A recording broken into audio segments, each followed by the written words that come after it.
ஆண்டவராகிய இயேசுவின் நாமம் மயப்படுவதாக. எத்தனை பேர் சந்தோஷமா இருக்கிறீங்க? அல்லேலூயா. கர்த்தர் நல்லவர், அவருடைய கிருபை என்றும் உள்ளது. இந்த விசேஷமான இந்த 108வது ஜெபக்கூடுகையில கர்த்தர் என்னை கொண்டு வந்துவிட்டார். ஆண்டவருக்கு நன்றி சொல்கிறேன். என்னை அன்பாய் அடைத்த சார்ல்ஸ் குடும்பத்துக்காக, தாயாருக்காக, லிட்டன் பிரதருக்காய், இந்த ஐக்கியத்தில் இருக்கிற அனைத்து கர்த்தருடைய பிள்ளைகளுக்காக நான் கர்த்தரை துதிக்கிறேன். எல்லாரையும் பார்த்து ரொம்ப சந்தோஷம். கிட்ட பார்க்கறது ரொம்ப சந்தோஷம். நீங்க எல்லாம் ரொம்ப ஆசீர்வதிக்கப்பட்டவர்கள். ஆமென் சொல்லுங்க. அல்லேலூயா. கர்த்தர் நல்லவர். நிறைய ஊழியக்காரங்க உங்களுக்கு தெரிஞ்சாலும் எனக்கு வருஷத்துக்கு ஒரு முறை எனக்கு ஒரு பங்கு கொடுத்து என்னையும் பயன்படுத்துகிற ஆண்டவருக்கு மகிமை செலுத்துக்கிறேன். உங்க எல்லாரும் நன்றி செலுத்துக்கிறேன். மெய்யாகவே இந்த நேரம் நமக்கு மிகப்பெரிய ஆசீர்வாதமாக கர்த்தர் மாற்ற போகிறார். ஆமென் சொல்றீங்க. எனவே அழைத்த நாள் முதல் கொண்டு இதற்காக நான் ஜெபித்து ஆயத்தப்பட்டு வருகிறேன். விசேஷமாக கடந்த மாதத்தில் பாஸ்டர் அசரியா அவர்கள் இங்கே வந்து ஊழியம் செய்தார்கள். ஒருவேளை எனக்கு இந்த மாதம் வாய்ப்பு கிடைக்குமோ கிடைக்காதுன்னு சொல்லி பாஸ்டர் அசரியா அவரிடமே என் மகளுடைய திருமணத்துக்கான இன்விடேஷன் கொடுத்துருந்தேன். வாங்கியிருப்பீங்கன்னு நம்புகிறேன். அப்படி ஒருவேளை உங்களுக்கு கிடைக்காவிட்டால் இந்த ஆராதனை முடிஞ்ச பிறகு உங்கள் கையில் கொடுக்குறேன். என் மகள் திருமணத்துக்காக ஜெபியுங்கள். வருகிற ஜூலை 9ஆம் தேதி திருமணம் நடக்க இருக்கிறது. எனவே தயவுசெய்து ஜெபியுங்கள். வார்த்தைக்கு போக முன்னாடி ஒரு பல்லவியை பாடிட்டு நான் வார்த்தைக்குள்ளே போக விரும்புகிறேன். சோத்திரம். அப்படியே நம்ம இருந்த இடத்துல எழுப்பிடிக்க வேண்டாம். அப்படி இருந்த இடத்துல கண்களை மூடி ஆண்டவரே என்னோட பேசுன்னு சொல்லி ஒரு நிமிஷம் சின்ன ஒரு கோரஸை பார்த்துட்டு பாடிட்டு நம்ம ஆண்டோடைய வார்த்தைக்குள்ள ஞாபகம் செல்வோம். ஹல்லேலூயா.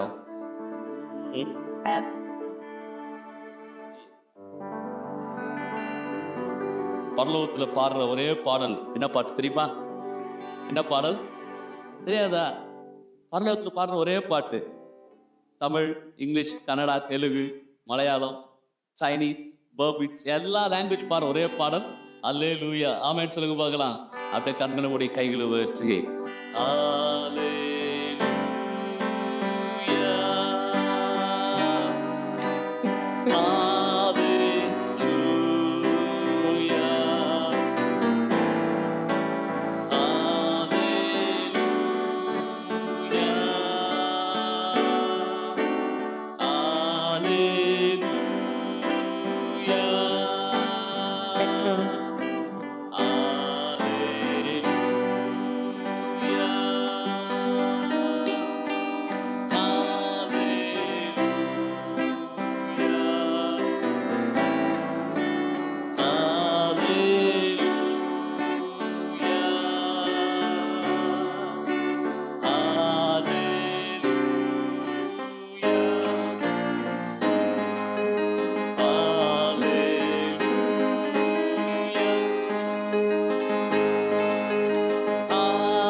நன்றி செலுத்துவோம். Thank you, Jesus. Thank you, Jesus. Thank you, Jesus. நன்றி இயேசுவே, நன்றி இயேசுவே, நன்றி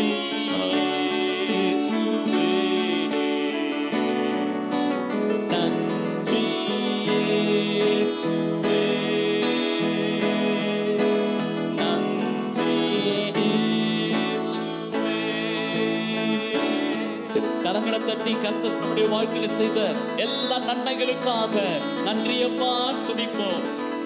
இந்த நாளிலே ஜீவனோடு நம்மை வைத்தார், நம்மை உயிரோடு நம்மை பாதுகாத்தார். எத்தனை ஆபத்து, எத்தனை வியாதிகள், எத்தனை கொள்ளை நோய்கள், எத்தனை பூமி எதிர்ச்சிகள், எத்தனை வாதைகள் வியாதிகள் மத்தியில கர்த்தர் நமக்கு ஜீவனை தந்து, சுகத்தை தந்து, பலத்தை தந்து, ஆரோக்கியத்தை தந்து, நாம் கேட்டவைகள் கேளாதவைகள் சகல நன்மை தந்தாரு. நல்ல முழு பலத்தோடு கரங்களை தட்டி ஆண்டவருக்கு மகிமை செலுத்துவோம். எங்கள் மத்தியில் அசைவாடும் ஆவியானவரே, எங்கள் மத்தியில் உலாவிடும் எங்களோடென்று வாசம் செய்யும். எங்கள் மத்தியில் உலாவிடும் எங்களோடென்று வாசம் செய்யும். இதோ மனிதர்கள் மாற்றிகள் வாசம் செய்பவரே, எங்கள் நடுவிலே வசித்திட விரும்பிடும் தெய்வமே, உமக்கு சிங்காசனம் அமைத்திட உம்மை துதிக்கிறோம் இயேசுவே. பரிசுத்த அலங்காரத்துடனே உம்மை தொழுகிறோம் இயேசுவே. உமக்கு சிங்காசனம் அமைத்திட உம்மை துதிக்கிறோம் இயேசுவே. பரிசுத்த அலங்காரத்துடனே உம்மை தொழுகிறோம். இரண்டு கைகளை உயர்த்தி எங்கள் மத்தியில் உலாவிடும் எங்களோடென்று வாசம் செய்யும். எங்கள் மத்தியில் உலாவி மங்காவியானவர் வாசம் செய்யும். அப்படியே எழும்பி நின்று ஒரு 2 நிமிஷம் அப்படியே எழும்பி நின்று ஆண்டவருக்கு ஒரு மகிமை செலுத்துவோம். அப்படியே எழும்பி நின்று 2 கரங்களை உயர்த்தி, சேனைகளின் கர்த்தர் பரிசுத்தர், சேனைகளின் கர்த்தர் பரிசுத்தர், ஓ சேனைகளின் கர்த்தர் பரிசுத்தர், நீர் பரிசுத்தர் பரிசுத்தரே.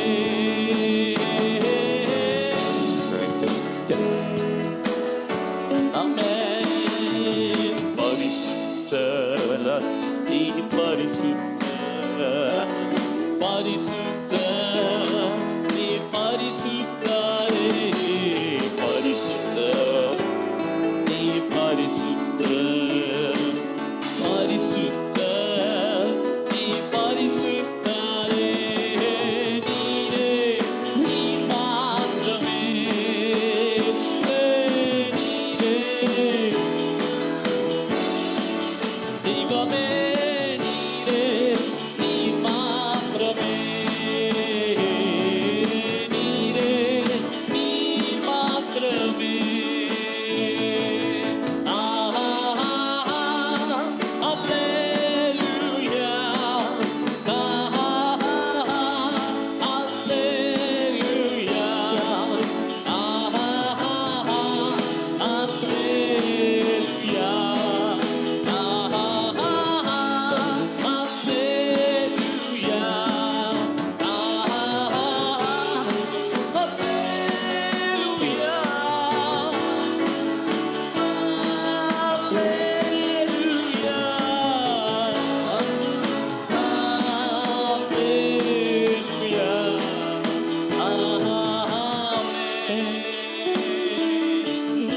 வானம் உம்முடைய சிங்காசனம், பூமி உம்முடைய பாதபடி.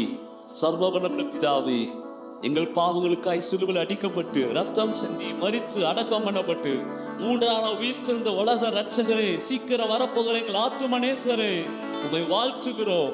தூய ஆவியானவரே, துணையாளரை நாமத்தை மகிமைப்படுத்துகிறோம். நீர் என்னோடு பேசும், எங்களோடு பேசும். இந்த வார்த்தைக்காய் காத்திருக்கிறோம். எங்கள் செவிகளையும் இருதயங்களையும் கண்களையும் திறந்தருளும். உம் சத்தம் கேட்டும் சித்தம் செய்ய உதவி செய்யும். இயேசுவின் நாமத்தில் நல்ல பிதாவே, ஆமென். ஹல்லேலூயா. தயவுசெய்து உட்காருங்கள். ஆண்டவராகிய இயேசு நாமத்துக்கு மீண்டும் மகிமை செலுத்துகிறேன். உங்கள் எல்லாரையும் அன்போடு வாழ்த்துகிறேன். எபேசியர் புஸ்தகம் 6ஆம் அதிகாரம். தயவுசெய்து எபேசியர் 6ஆம் அதிகாரம் 10ஆம் வசனத்தினராக உங்களுடைய கவனத்தை திருப்புங்கள். Please turn to Ephesians chapter 6 verse 10. வாசி.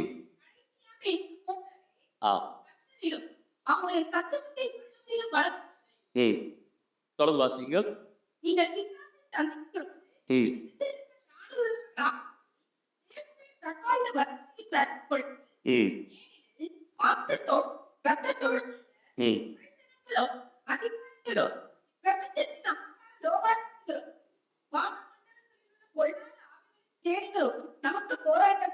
ஆமென். இந்த நாள் செய்தியின் தலைப்பு போராட்டத்தில் வெற்றி பெறுங்கள்.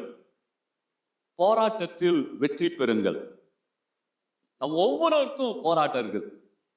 படிக்கிற பிள்ளைகளுக்கு என்ன கேட்டீங்களா, பாட புத்தகத்துக்கு ஒரே போராட்டம், டீச்சர்ஸோட போராட்டம், வீட்டுக்கு வந்தா பெற்றோர்களோட போராட்டம், பெற்றோரை கேட்டால் பிள்ளைங்களோட போராட்டம், வேலையை கேட்டால் எங்கள் பாஸோட போராட்டம். போராட்டம் இல்லாத நபர் ஒருத்தருமே இல்லை.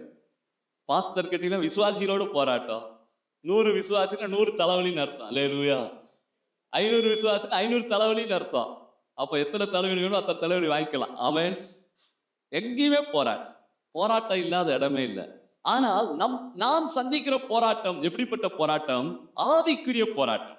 அன்பானவர்களே, நம்முடைய யுத்தம், இந்த வசனத்தை வாசிக்கிறோம், நம்முடைய யுத்தம் மாம்சத்தோடும் ரத்தத்தோடும் அல்ல. நம்முடைய ஆயுதங்கள் மாம்சத்துக்கு ஏதுவான ஆயுதங்கள் அல்ல. ஆவிக்குரியவர்களாகிய நாம் ஒரு யுத்த களத்துல இருக்கிறோம். ஜபம் ஒரு யுத்த களம். என்ன சொல்லுங்க பார்க்கலாம்? ஜபம் ஒரு யுத்த களம். Praise the warfare field. ஒரு warfare, ஒரு ஜபம், ஒரு யுத்தம். நீங்க பரிசுத்தமா வாழணும்னு நினைச்சீங்கன்னா அது ஒரு யுத்தம், அது ஒரு போராட்டம். நீங்க ஆண்டவருக்கு உண்மையா வாழணும்னு நினைச்சீங்கன்னா அது ஒரு போராட்டம். உத்தமமா வாழணும், கரைபடாம வாழணும் அப்படின்னா ஒரு போராட்டம். அன்பானவர்கள், இந்த போராட்டத்துல நமக்கு ஆண்டவராய் இயேசு கிறிஸ்து ஒரு முன்னோடியாக அவர் வாழ்ந்து ஜெயித்து நமக்கு வழி காண்பித்திருக்கிறார். ஆமென் சொல்லுங்க பார்க்கலாம். கொஸ்டின் பேப்பரும் கொடுத்துட்டாரு, கொஸ்டினுக்குரிய ஆன்சரும் கொடுத்துட்டாரு. ஆமென் சொல்லுங்க பார்க்கலாம். இப்ப சொல்லுங்க, எக்ஸாம் ஈஸியா கஷ்டமா? சொல்லுங்களேன். கொஸ்டின் பேப்பரும் கொடுத்துட்டாரு, ஆன்சர் பேப்பரும் கொடுத்துட்டாரு. இப்ப நம்ம என்ன பண்றோம்? ஐயோ எனக்கு வழி தெரியலையே, ஆன்சர் பதில் கொடுத்துட்டோம்பா. உலகத்துல எல்லா கேள்விக்கும் பதில் வேதம் தான். ஆமென் சொல்லுங்க பார்க்கலாம். எத்தனை ஆண்டுகள் ஆனாலும் சரி, எத்தனை விஞ்ஞான முன்னேற்றம் ஆனாலும் சரி, எல்லா காலத்துக்கும் எல்லா தலைமுறைக்கும் வேதத்துல ஆண்டவர் பதில் எழுதி கொடுத்திருக்கிறார். ஒரு கர்த்தருடைய பிள்ளை ஒழுங்கா வேதத்தை வாசிட்டாங்கன்னா தீர்க்கதரிசிகிட்ட போக வேண்டிய அவசியம் இல்லை. காரணம், தேவனுடைய வார்த்தையே ஆவியாயும் தீர்க்க தரிசனமாய் இருக்கிறது. ஆமென் சொல்லுங்க பார்க்கலாம். எனவே அன்பானவர்களை, நாம் சந்திக்கிற எல்லா பிரச்சனைகளுக்கும் போராட்டங்களுக்கும் பதில் தேவனுடைய வார்த்தை. இன்னைக்கு தலைப்பே நமக்கு 108. அதை பார்க்கும்போது கொஞ்சம் பயமா தான் இருக்குது. நம்ம பார்க்கறதுலாம் 108 தான் ஓடிக்கிட்டு இருக்குது. அல்லேலூயா. நான் அதே சொல்ல மாட்டேங்கிறீங்க. 108 தான் ஒரு சில ஞாபகம் வந்திருக்கும். அது ஒரு ஆம்புலன்ஸ். மத்தேயு 10:8 வச்சுதான் ராஜசேகர் ரெட்டி ஆந்திரால ஆளுகை செய்யும் போது மத்தேயு 10:8 என்ன வாசிங்க? இலவசமாய் பெற்றீர்கள், இலவசமாய் கொடுங்கள். அதை வச்சுதான் அவர் மத்தேயு 10:8 தான் அவர் ரொம்ப ஷார்ட் ஃபார்ம் பண்ணி 108 ஆம்புலன்ஸ் விட்டார். அதை பார்த்து அடுத்தது தமிழகத்துல கலைஞர் அவர்களும் அதை விட்டாங்க. இன்னைக்கு ஓடிக்கிட்டு இருக்கு. ஆனா 108 பழைய பாட்டுல கூட ஒண்ணு இருக்குது. 108ஆம் சங்கீதம் 1ஆம் வசனத்தில் தாவீது சொல்லுகிறார், தேவனே என் இருதயம் ஆயத்தமா இருக்கிறது. அல்லேலூயா. வசனம் வாசிக்கிறோம். 108ஆம் சங்கீதம் 1ஆம் வசனம் பாருங்க. தேவனே என் இருதயம் ஆயத்தமா இருக்கிறது, நான் பாடி கீர்த்தனம் பண்ணுவேன். போதும். அன்பானவர்களே, இந்த சங்கீதத்துல தாவீதுடைய பாடல்கள் பாருங்கள், எல்லா காலத்துக்கும் எல்லா நேரத்துக்கும் அது அப்படியே ஆப்டா ஃபிக்ஸ் ஆகும். நீங்க எப்பெல்லாம் சோர்ந்து போகணும் அப்பெல்லாம் சங்கீதங்களை படிச்சு பாருங்க. நிச்சயம் ஆண்டவர் இந்த சங்கீதம் மூலமா உங்களோட பேசுவார், தேற்றுவார், தைரியப்படுத்துவார். ஆமாவா இல்லையா? அதுக்காக வெறும் சங்கீதமே போயிடக்கூடாது. நிருபங்களையும் படிக்கணும், வேதத்துல எல்லா பகுதியும் படிக்கணும். சோத்திரம். பால் சாப்பிட்றது ஈஸின்ட்டு பாலே குடிச்சுதான் எப்படி? கறி சாப்பிடணும், மீன் சாப்பிடணும், எல்லாமே சாப்பிடணும். ஆமென் சொல்லுங்க பார்க்கலாம். பைபிள் எல்லாமே இருக்குது. எபிரேயர் நிருபம் ஒரு இறைச்சி நிருபம். ஒவ்வொரு நிருபம் ஒவ்வொரு டேஸ்ட் இருக்குது. எல்லாத்தையும் படிக்கணும். அங்க தாவீது சொல்கிறான், தமிழ்ல கொஞ்சம் வித்தியாசமா சொல்லப்பட்டிருக்கு. தேவனே என் இருதயம் ஆயத்தமா இருக்குது, உங்கள் பாடி துதிப்பேன். ஆனா ஆங்கில டிரான்ஸ்லேஷன் என்ன சொல்லுனா, தேவனே என் இருதயம் உங்க இருதயத்தோட ஒட்டிக்கிட்டு இருக்குது, எப்போதும் உங்களை துதிக்க. ஆமென் சொல்லுங்க பார்க்கலாம். உங்க இருதயம் ஏசப்பாடு இருதயத்தோட ஒட்டிக்கிட்டு இருக்குன்னா கையை உயர்த்துற. அல்லேலூயா. கை ஒட்டாதவங்க இருதயம் பிடிச்சிக்கிட்டு போயிட்டு மண்ணோட ஒட்டிக்கிட்டு இருக்குது. அல்லேலூயா. 119 சங்கீதத்துல 105 வாசிக்கிறோம். அங்க தாவீது சொல்றேன், என் இருதயம் மண்ணோட, என் ஆத்துமா மண்ணோட ஒட்டிக்கிட்டு இருக்குது. சோத்திரம். நம்முடைய ஆத்துமா மண்ணோட ஒட்டிக்கிட்டு இருக்கக்கூடாது, விண்ணவரோடு ஒட்டிக்கிட்டு இருக்கு. ஆமேன்னு சொல்லுங்க பார்க்கலாம். நீங்க சொல்ற ஆமேன்லயே புரிஞ்சுக்கலாம், ஒட்டிக்கிட்டு இருக்குதா ஒட்டாம இருக்குதா. அல்லேலூயா. 108வது உபவாச ஜெபம் ரொம்ப ஆசீர்வாதமான ஜெபம். நம்முடைய இருதயங்களை பரலோகத்துக்கு நேராய் கர்த்தர் திருப்புவாராக. ஆமென். நாம் ஒவ்வொருவரையும் கர்த்தர் ஒரு யுத்த காலத்துக்கு நேராக ஆயத்தப்படுத்த விரும்புகிறார். நிருபங்கள்ல ஒரு விசேஷமான நிருபம் எபேசு பட்டணத்துக்கு அப்போஸ்தலனாகிய பவுல் எழுதின நிருபம். மற்ற நிருபங்கள்ல இல்லாத அநேக வெளிப்பாடுகள் எபேசு நிருபத்துல நம்ம வாசிக்க முடியும். எபேசு சபை ஆண்டவரை அதிகமாய் அன்பு கூர்ந்த சபை. எனவே 6 அதிகாரத்திலையும் 6 விதமான அன்பை குறித்து பவுல் எழுதுகிறார். அதுக்குள்ள நான் போக விரும்பல, நீங்களே படிச்சு கத்துக்குங்க. ஆமென். ஆனா 6வது அதிகாரம் முடியும் போது அழியாத அன்புன்னு சொல்லி முடிக்கிறார். 6வது அதிகாரம் எபேசியர் 6வது கடைசி வசனம் பார்த்தீங்கன்னா, நம்முடைய கர்த்தராகிய இயேசு கிறிஸ்துவிடத்தில் அழியாத அன்புடனே அன்பு கூறுகிற யாவரோடும் கிருபை உண்டாயிருப்பதாக. அன்பு கூறுகிற சபை, ஆண்டவர் மேல வச்சிருக்கிற அன்பு அழியாத அன்பு, அன்சேடிங் லவ். அது ஒருபோதும் மாறாத, மங்காத உண்மையான அன்பு. அப்ப அன்பு கூறுகிற சபைக்கு நிச்சயம் போராட்டம் இருக்கிறது. அன்பு கூறுகிற கர்த்தருடைய பிள்ளைகள் நிச்சயம் போராட்டம் உண்டு. அந்தந்த வயதுக்கேற்ப போராட்டங்கள் மாறும். ஆனால் பதில் ஒன்றுதான். அந்த பதிலை தான் இன்னைக்கு காலை நாம் இந்த நேரத்தில் நாம் தியானிக்க இருக்கிறோம். நமக்கு ஏன் இந்த போராட்டங்கள்? யாரோடு போராட்டம்? எதற்காக இந்த போராட்டம்? இதுல நிற்க முடியுமா, ஜெயிக்க முடியுமா என்பதற்கான பதில்களை தான் இப்ப நம்ம வாசித்த அந்த வசனத்துல எபேசியர் 6வது அதிகாரம் 10வது வசனத்துல வாசிக்கிறோம். கடைசியாக என் சகோதரரே, கர்த்தரிலும் அவருடைய சத்துவத்தின் வல்லமையிலும் பலப்படுங்கள். இந்த போராட்டத்துல நாம் ஜெயிக்க வேண்டும் என்றால் நாம் பலப்பட வேண்டும். கர்த்தருக்குள்ளே பலப்பட வேண்டும். அவருடைய ஆவியின் வல்லமையில பலப்பட வேண்டும். பவுல் தீமோத்தேயுக்கு சொல்லும்போது கிருபையில பலப்படுன்னு சொல்றார். கிருபையில பலப்பட வேண்டும், வசனத்திலே பலப்பட வேண்டும், கர்த்தருடைய வல்லமையில பலப்பட வேண்டும், பரிசுத்த ஆவியால் நிரப்பப்பட வேண்டும். நாம் பலவீனமானவர்கள், நம்மை பலப்படுத்த ஆவியானவர் நமக்கு பொழிந்தருளப்பட்டிருக்கிறார். ஆமென் சொல்லுங்க. அல்லேலூயா. பரிசுத்த ஆவியுடைய வேலையை அப்போஸ்தலர் 1:8 வாசிக்கும் பொழுது, பரிசுத்த ஆவியிடத்தில் வரும்போது நீங்கள் பலன் அடைந்து எருசலேம், யூதேயா, சமாரியா, பூமியின் கடைசி வரை எனக்கு சாட்சிகளா இருக்குன்னு சொல்லுகிறார். அப்ப ஆவியானவரே ஒவ்வொரு நாள் நம்ம அழைக்கணும். ஆவியானவரே இன்னைக்கு வாங்க, என் கூட வாங்க, எனக்கு போதிங்க, எனக்கு கற்றுத்தாங்க, நான் பலவீனமா இருக்கிறேன், நான் சோர்ந்து போயிருக்கிறேன், என்னை பலப்படுத்தும் ஆவியானவர் என்று அழைக்கும் பொழுது ஆவியானவர் உங்களை என்னை பலப்படுத்த வல்லவரா இருக்கிற. கரங்களை தெளிவா சொல்லுங்க பார்க்கலாம். ஆவியானவரை அநேகர் தவறாய் புரிந்து கொண்டிருக்கிறார். அவர் ஒரு சக்தி என்று நினைக்கிறார்கள். ஏதோ ஞாயிற்றுக்கிழமை மட்டும் ஆராதிக்கும் போது ஆவியானவர் வருகிறார், போய்விடுகிறார். அல்ல. பழைய ஏற்பாட்டில் ஆவியானவர் வருவார், காரியங்களை செய்வ போய்விடுவார். ஆனால் புதிய ஏற்பாட்டில் பரிசுத்த ஆவியானவர் உங்களோட என்னோட கூட அவர் நிரந்தரமாய் தங்கி இருக்கிறார். கையை தெளிவா சொல்லுங்க பார்க்கலாம்.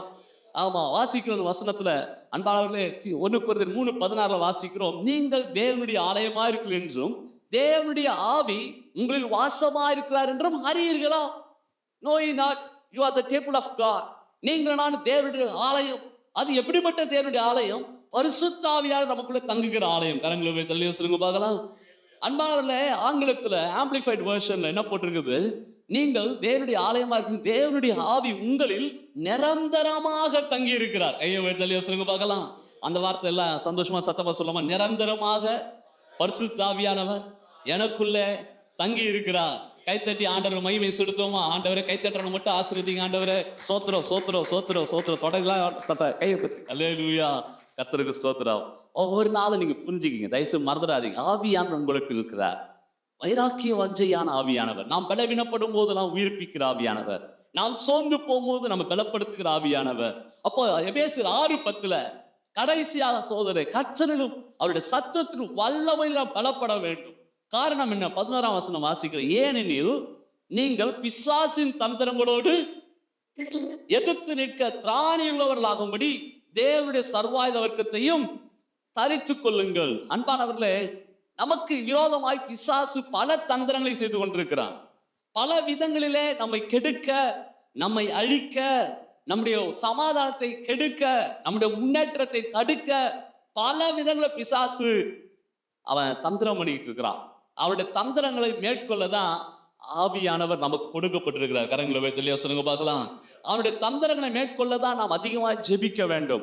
தந்திரங்களை மேற்கொள்ளதான் வேதத்தை தியானிக்க வேண்டும். தந்திரங்களை மேற்கொள்ளதான் ஒவ்வொரு நாள் ஆவியானவரால் நிரப்பப்பட வேண்டும். அவருடைய தந்திரங்களை எப்படி மேற்கொள்வது? அவனுடைய தந்திரங்கள் 4 விதத்தில் கிரியை செய்கிறதாக அடுத்த வசனத்தில் வாசிக்கிறோம். அன்பாளர்களே, 12ஆம் வசனத்தில் பாருங்கள். ஏனெனில் மாம்சத்தோடும் இரத்தத்தோடும் அல்ல நம்முடைய யுத்தம், துரைத்தனங்களோடும். முதலாவது அவனுடைய தந்திரம் துரைத்தனங்கள், பிரின்சிபாலிட்டிஸ்.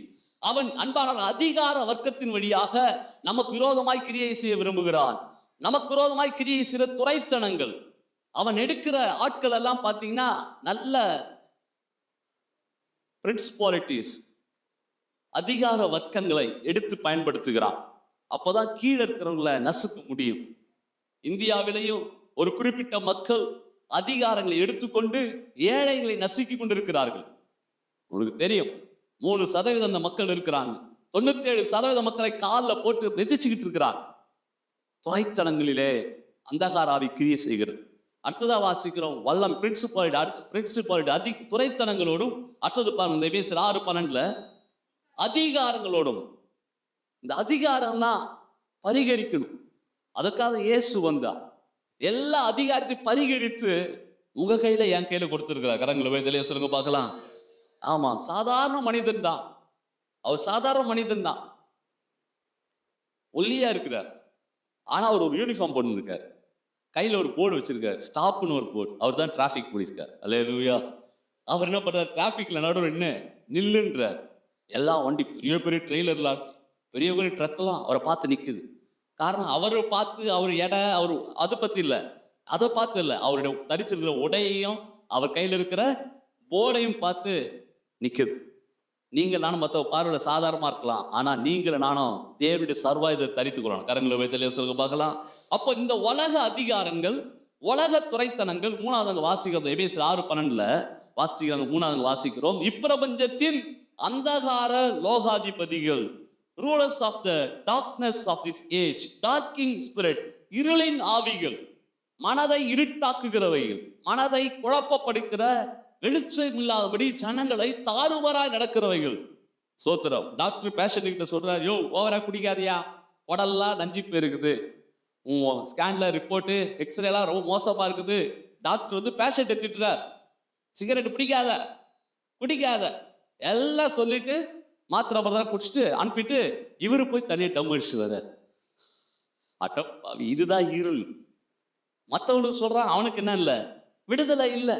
அன்பாக அந்தகார லோகாதி மனதை இருளாக்கி விட்டது. ரோமர் புஸ்தகம் 1ஆம் அதிகாரம் வாசிச்சு பார்த்தீங்கன்னா, உணர்வில்லாத அவருடைய இருதயம் இருள் அடைந்ததுன்னு வாசிக்கிறோம். ஜனங்களுக்குள்ளே ஒரு உணர்வு இல்லை.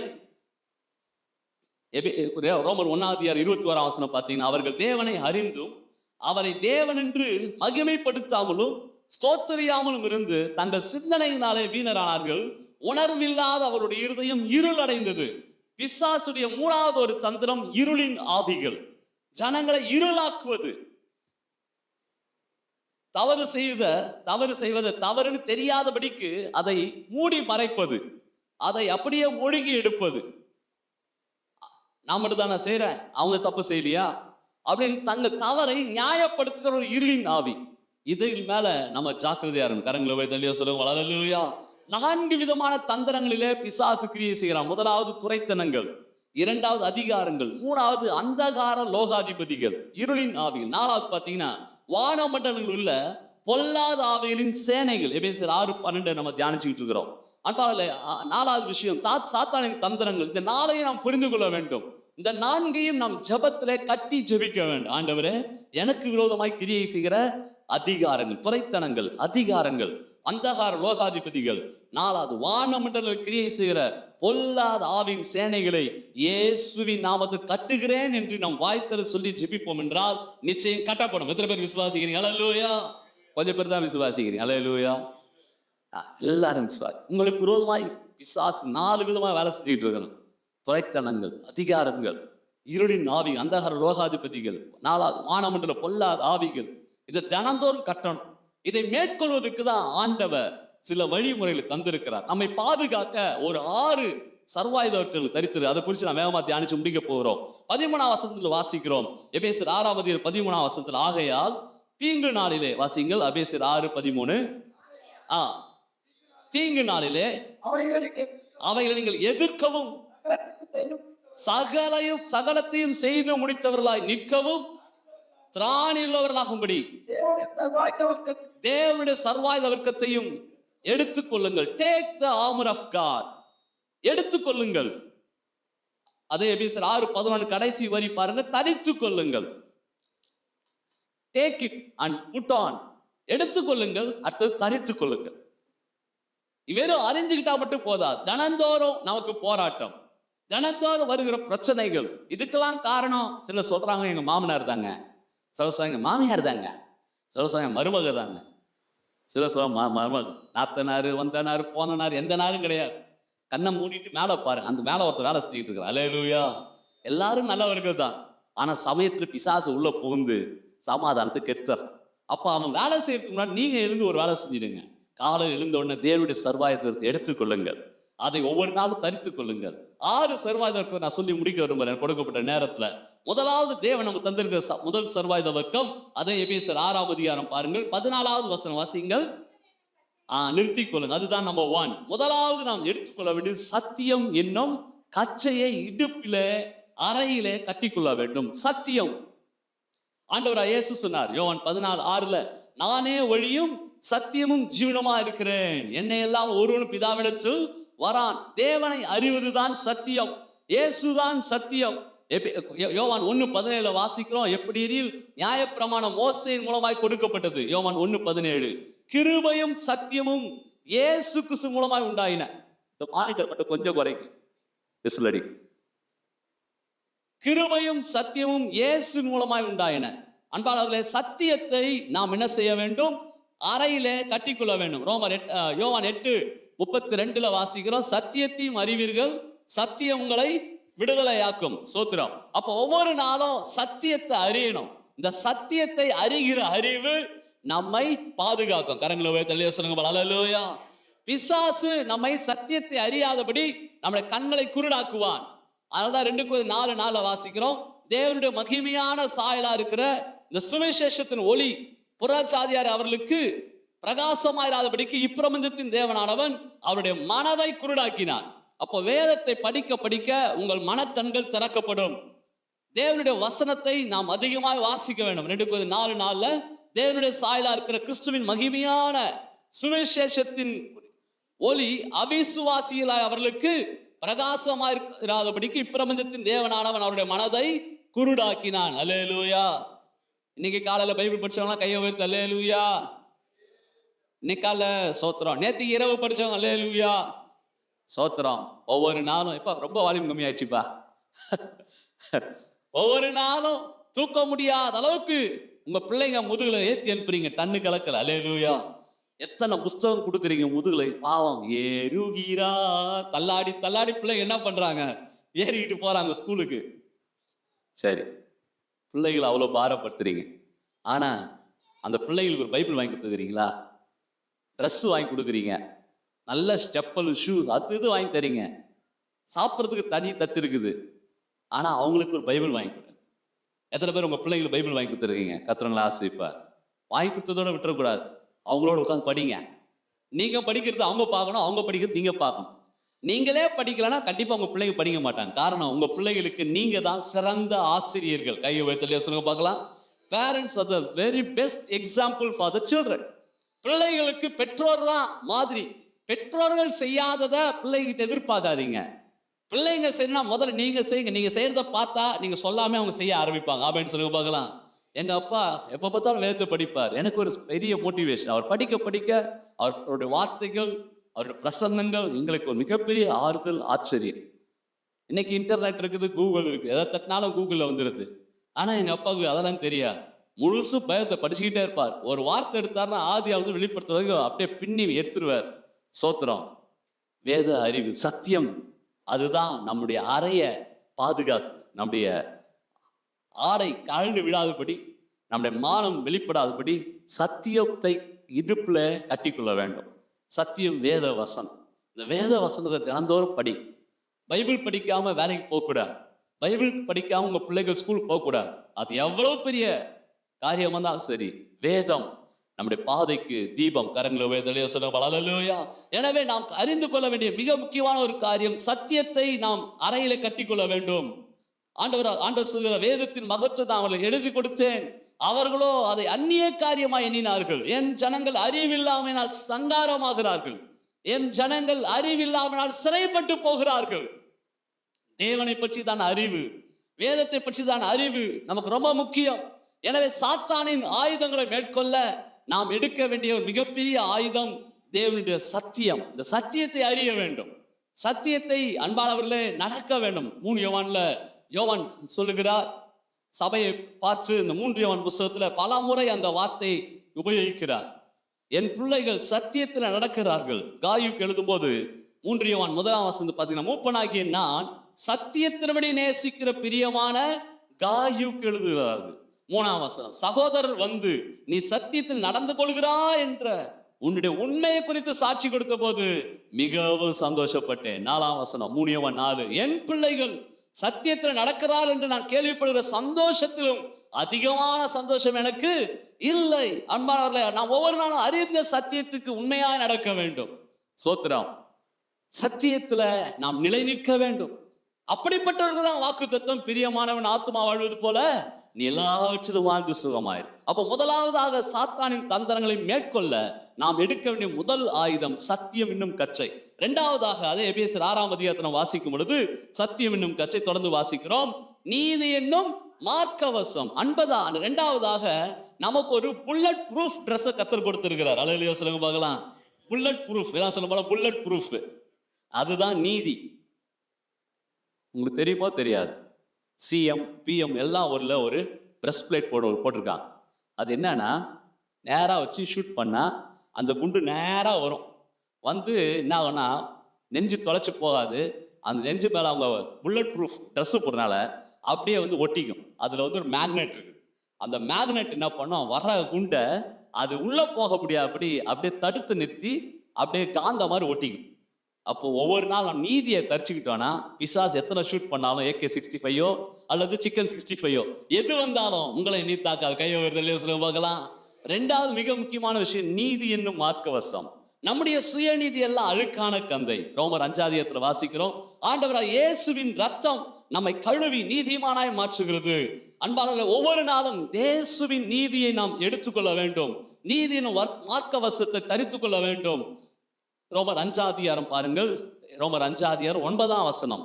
ரோமர் 5:9, இப்படி நாம் அவருடைய ரத்தத்தினாலே நீதிமான்களாக்கப்பட்டிருக்க கோபாக்கினைக்கு நீங்களாக அவராலே நாம் ரட்சிக்கப்படுவது அதிக நிச்சயமாமே. அல்லேலூயா. நாம் எப்படி நீதிமானாய் மாற்றப்படுகிறோம்? இயேசு கிறிஸ்துவின் ரத்தம் நம்மை கழுவி நீதிமானாய் மாற்றுகிறது. கரங்களை உயர்த்தி சொல்லுங்க அல்லேலூயா. நாம் செய்த புண்ணிய கிரியையினால் நாம் நீதிமானாக முடியாது. 1000 பேருக்கு நான் தான தர்மம் பண்றேன், 1000 பேருக்கு வேட்டி சட்டை புடவை தரேன், அதனால் நீதிமானாக முடியாது.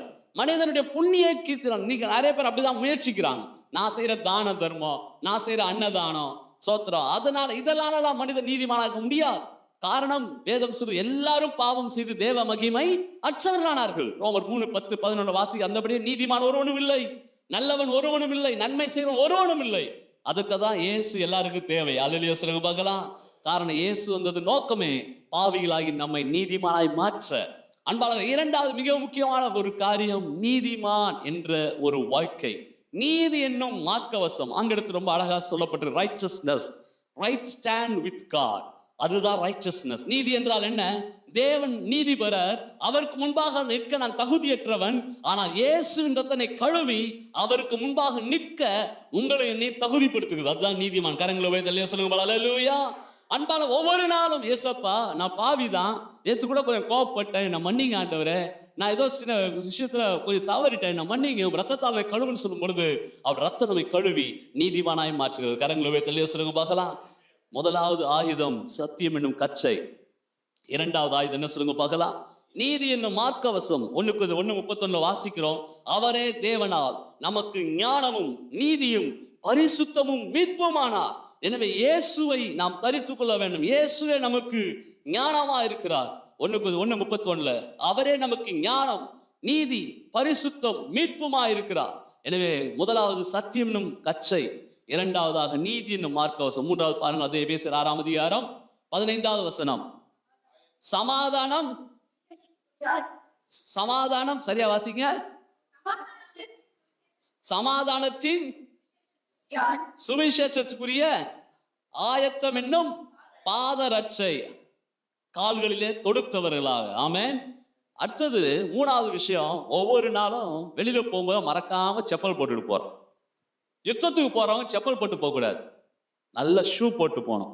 அந்த ஷூ சாதாரண ஷூலாம் கிடையாது, அந்த ஷூ அடியில் பார்த்தீங்கன்னா ஆணிலா இருக்கும். காரணம் மலை மேலாம் ஏறணும், ரொம்ப வெயிட்டான ஷூ.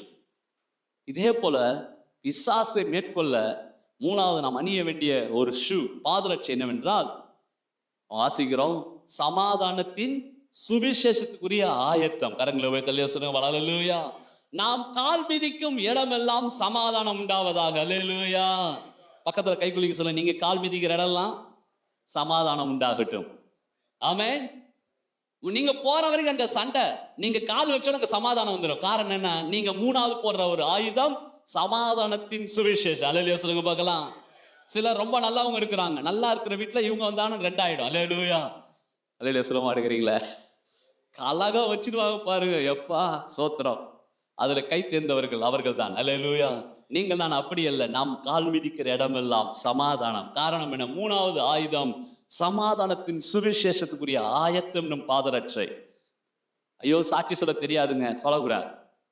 ஐயோ இயேசுவை பத்தி சொல்ல தெரியலங்க, சொல்லக்கூடாது. எந்த நேரத்திலையும் இயேசுப்பா பத்தி சொல்ல ஆயத்தமா இருக்கணும். கரங்களை உயர்த்தி சொல்லுங்க பார்க்கலாம். சுவிசேஷம் சொல்ல ஆயத்தமா இருக்க வேண்டும். 3வது, நான் ஆயத்தம் சொல்லக்கூடாது, காஸ்பல், குட் நியூஸ். இந்த உலகம் முழுக்க துர்ச்செய்தியா நிரம்பி இருக்கிறது. நியூஸ் பேப்பர்ல பாருங்க, துர்ச்செய்தி. அங்க இவன் செத்தான், அங்க போனா, அங்க பிளைட் போச்சு, இங்க ட்ரெயின் போச்சு, ஹெலிகாப்டர் போச்சு. சோத்திரம். அங்க எருசலேம், காசா, இஸ்ரேல் யுத்தம், ரஷ்யா உக்ரைன் யுத்தம், எங்க பார்த்தாலும் சண்டைகள், குழப்பங்கள், துர்ச்செய்தி நிறைஞ்ச உலகத்துல உங்க வாயில என் வாயில ஆண்டு நற்செய்தியை கொடுத்திருக்கிறார். கையோபத்திலேயே சொல்லுங்க பார்க்கலாம். அந்த நற்செய்தி என்ன? இயேசு இன்றைக்கு அற்புதம் செய்கிறார். ஆமென் சொல்லுங்க பார்க்கலாம். இயேசு இன்றைக்கு உயிரோடு இருக்கிறார். கையை தட்டி அல்லேலூயா சொல்லுங்க. அல்லேலூயா. ஆண்டவரே, இந்த கைத்தட்டனை மட்டும் ஆசீர்வதிங்க ஆண்டவர். அல்லேலூயா. சோத்திரம். நல்ல செய்தி வாயில வச்சிருக்காரு ஆண்டவர். போற இடம்னா சொல்லுங்க, இயேசு அற்புதம் செய்கிறார். நீங்க எப்படி சொல்லுங்க, உன் பிரச்சனை எப்படியா இரு, உன் பிரச்சனையே பரவாயில்ல, என் பிரச்சனை சொல்லிட்டா அதை விட பெருசியா பிரச்சனை. ஐயோயோ எப்பா யாண்டாயா பிரச்சனையை உங்ககிட்ட சொல்லக்கூடாது. மாறாக நீங்க சொல்ல, எப்பேற்பட்ட பிரச்சனையை மாற்ற என் இயேசுவால கூடும். எத்தனை பேர் விசுவாசிக்கிறீங்க? அவன் நல்ல செய்தி வாய்த்து சொல்லுங்க. நற்செய்தி எலும்புகளை புஷ்டியாக்கும். நீங்க நல்ல செய்தியை சொல்லதான் ஆண்டவர் அழைச்சிருக்கிறார். அந்த நல்ல செய்தி உலகத்துல வேற எதுவுமே இல்லை, இயேசு உயிரோடு இருக்கிறார். ஆமென் சொல்லுங்க பார்க்கலாம். இயேசு இன்னைக்கு அற்புதம் செய்கிறார். அவரால் செய்ய முடியாத அற்புதம் ஒன்றுமே இல்லை. எங்க அம்மா பார்த்தீங்கன்னா 50 வருஷத்துக்கு முன்னாடி கேன்சர் அந்த ஆண்டு சுகமாக்கினார். 7 தடவை கரண்ட் ஷாக் வச்சு ஆப்ரேஷன் பண்ணாங்க. அதுக்கப்புறம் நல்ல விசுவாச வாழ்க்கையில் வரும்போது எங்க அப்பாவுக்கு 2 கை கால் விழுந்துருச்சு. அப்பாவுக்கு ஒரு விசுவாசம். 1978, 79 என் மனைவி ஆண்டவர் கேன்சர் சுகமாக்கினார்னா நிச்சயம் என்னையும் சுகமாக்கணும் விசுவாசம். ஆலயத்துல 3 மாசம் படுத்த படுக்கையா இருக்கிறார். 2 கை 2 கால் அசைக்க முடியாது. அப்பேற்பட்ட பயங்கரமான மரண படுக்கை, வியாதி படுக்கை. எங்க அப்பாவுடைய பாஸ்டர் விசுவாசத்தோடு ஜெபிக்க ஆரம்பித்தார். ஊக்கமாய் ஜெபிக்க ஆரம்பித்தார். விசுவாசி ஊக்கமாய் ஜெபிக்க ஆரம்பித்தாங்க. ஆண்டவர் தரிசனமானார். மகனே, விழுந்து போன கை காலை நான் தரேன், நீ எனக்கா ஊழியம் செய்வாயா என்று ஆண்டவர் ஊழிய அழைப்பை கொடுத்தார்.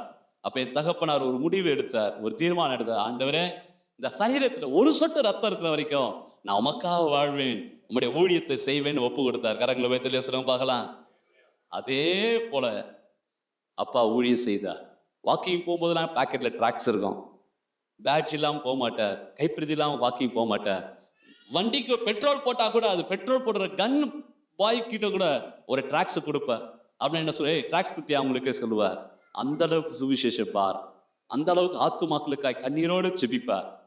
யாரா இருந்தாலும் சரி, எங்க நின்னாலும் தெரு பிரசங்கம் செய்வதில் அவருக்கு ஈடு வேற யாருமே இல்லை. அன்பானவர்களே, ஏன் இதை சொல்லுகிறேன்? கடைசி காலம், நீங்க சுவிசேஷ அறிவியல் குறைந்து போயிருக்கிறார்கள். நீங்க நற்செய்தி நம்முடைய வாயில இல்லை. ஆண்டவர் சொல்ற 3வது நாம் எடுக்க வேண்டிய ஆயுதம் நற்செய்தி சொல்ல வேண்டும், ஆத்துமாக்களை ஆதாயம் செய்ய வேண்டும். நாம் கால் மிதிக்கிற ஷூ போடும் போதெல்லாம், செப்பல் போடும் போது உனக்கு ஞாபகம் வச்சுங்க, ஆண்டவர் நான் போற இடத்துல சமாதானம் உண்டாகணும் ஆண்டவரே. ஆமே, வன்முறைகள் மாறட்டும். தேசத்தில் காணப்படும் ஜாதி சண்டைகள், மத சண்டைகள், ஊர் பிரச்சனை, இதெல்லாம் மாறுவதற்கு ஒரே காரணம் என்ன?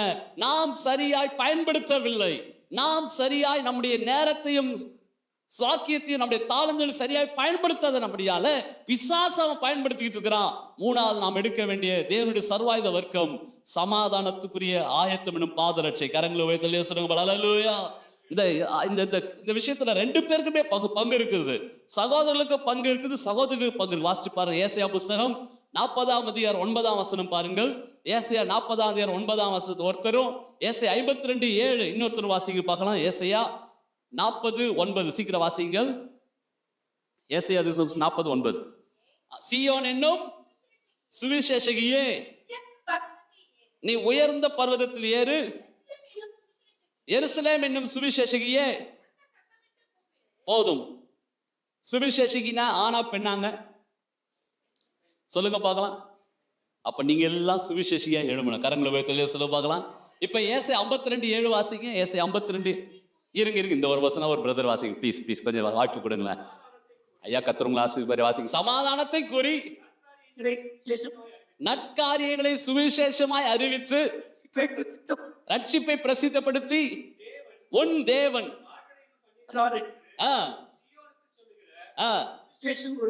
சுவிசேஷனுடைய பாதங்கள் மலைகள் மேல். எவ்வளவு அழகா இருக்கு. கரங்களை வைத்து சொல்லுங்க ஹல்லேலூயா. ஏசாயா 40:9 சுவிசேஷகின்னு போட்டு சகோதரிகளை கர்த்தர் உங்களை எழுதி வச்சிருக்கிறார். ஏசாயா 52:7 சகோதரர்களை கர்த்தர் எழுதி இருக்கிறார். உங்கள் ஒவ்வொருடைய கால்களும் சுவிசேஷனுடைய கால்களாய் மலையிலே ஏறுவதாக. கரங்களை வைத்து சொல்லுங்க ஹல்லேலூயா. ஆண்டவரே நல்ல சத்தம் ஹல்லேலூயா சொல்ல பலன் தாங்க ஆண்டவரே. சோத்ரம். நம்ம போற இடம்லாம் சமாதானம். ஒரு வீட்டுக்குள்ள போறீங்க, ஏசப்பா அந்த வீட்டுல சமாதானம் உண்டாடு. ஒரு கம்பெனிக்குள்ள போறீங்க, ஆண்டவர் இந்த கம்பெனில சமாதானத்தை தாங்க ஆண்டவர். ஸ்கூலுக்குள்ள போறீங்க, அந்த ஸ்கூல்ல கிளாஸ் ரூம்ல சமாதானத்தை தார ஆண்டவர். பெருமைக்கால தாழ்மையா சொல்றேன், என் ஸ்கூல் பேக்ல எப்பயுமே புதிய ஏற்பாடு வச்சிருப்பேன். ஸ்கூல்ல படிக்கும்போது இன்டர்வல் டைம் லஞ்ச் டைம்ல என்ன செய்வேன், திறந்து வாசிப்பேன். யாருக்கு எதுவும் சொல்ல மாட்டேன். நான் வாசிக்கிறது பார்த்தோன்னே ஏதோ கதை படிக்கிறான்டான்ட்டு எல்லாம் வந்து உட்காந்து, டே எனக்கு சத்தமா படுறா. உடனே என்ன பண்ணுவேன், சத்தமா ஆண்டவர் செஞ்சு அற்புதம்னா படிக்க ஆரம்பிப்பேன். படிச்சு முடிச்சோன்னா ஒவ்வொருத்தரும் அவன் ஸ்டோரியை சொல்லுவான். என் வீட்டில் இப்படி சண்டை, என் வீட்டில் எவ்வளோ பிரச்சனை. ஒன்ன சொல்லுவேன், கவலைப்படாது, நம்ம ஜெபம் பண்ணலாம், ஏசப்பா பெரிய அற்புதம் செய்வார். அவன் பெருமைக்கால தாழ்மையாக சொல்ல, என் கூட யார் யாரெல்லாம் ஜெபம் பண்ணாங்களோ, யார் யாருக்காக ஜெபம் பண்ணுவோம், இன்னைக்கெல்லாம் ஆண்டருக்கா ஊழியம் செய்கிறான். கரங்களை வைத்து சொல்லுங்க பார்க்கலாம். வாய்ப்பை பயன்படுத்துங்கள். தேவன் தருகிற பொன்னான வாய்ப்பை பயன்படுத்துங்கள். ஒரு சகோதரி, அவங்க கூனியான சகோதரி, அவங்களால நிமிர்ந்து யார்கிட்டையும் பேச முடியாது, நிமிர்ந்து யார்கிட்டையும் கைப்பிரதை கொடுக்க முடியாது. எனவே அந்த சகோதரி ஒரு ஆத்தும பாரம், எப்படியாவது ஆண்டவர் அன்பு அறிவிக்கணும், சுவிசேஷம் அறிவிக்கணும். என்ன செய்தார்கள், ஒரு கோணிப்பை எடுத்தாங்க. அந்த கோணிப்பையில பின்னாடி எழுத ஆரம்பிச்சாங்க, இயேசு உன்னை நேசிக்கிறார் என்ற வார்த்தையை எழுதி முதுகுல கட்டிக்கிட்டு தினம் சாயங்காலம் ஆனா போய் மார்க்கெட்ல போய் நிப்பாங்களாம். மார்க்கெட்டுக்கு வர ஜனங்க போற ஜனங்களாம் அந்த முதுகில் எழுதப்பட்ட வார்த்தையை படிச்சுட்டு போவாங்க. இயேசு உன்னை நேசிக்கிறார். யோசிச்சு பாரு, உங்களுக்கு எனக்கு நல்ல சுகத்தை கொடுத்துருக்கிறார். ஆமென் சொல்லுங்க பார்க்கலாம். நல்ல கை கால் கொடுத்துருக்கிறார். ஆனா எவ்வளவு ஊழியம் செய்யறோம். இந்த வருஷம் தொடர்ந்து இது 6 மாசம் முடிஞ்சிடுச்சு. 108வது பிரேயருக்கு வந்துட்டோம்.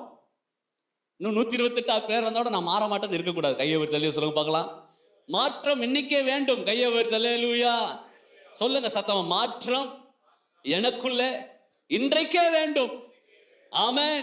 நாம் கால் மிதிக்கும் இடமெல்லாம் சமாதானம் உண்டாகட்டும். சமாதான பிரபுவாம் இயேசு ஆளுகை செய்யட்டும். கையை ஒரு தலையிலூயா.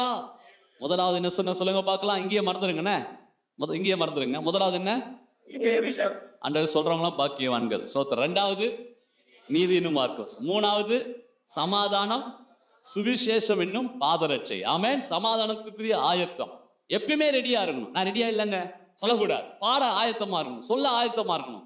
ஆண்டவர் தருகிற தருணங்களை கர்த்தருக்கு பயன்படுத்த ஆரம்பிக்கும், ஆயத்தமா இருக்கும். காரணம், இன்னொரு சான்ஸ் கிடைக்காது.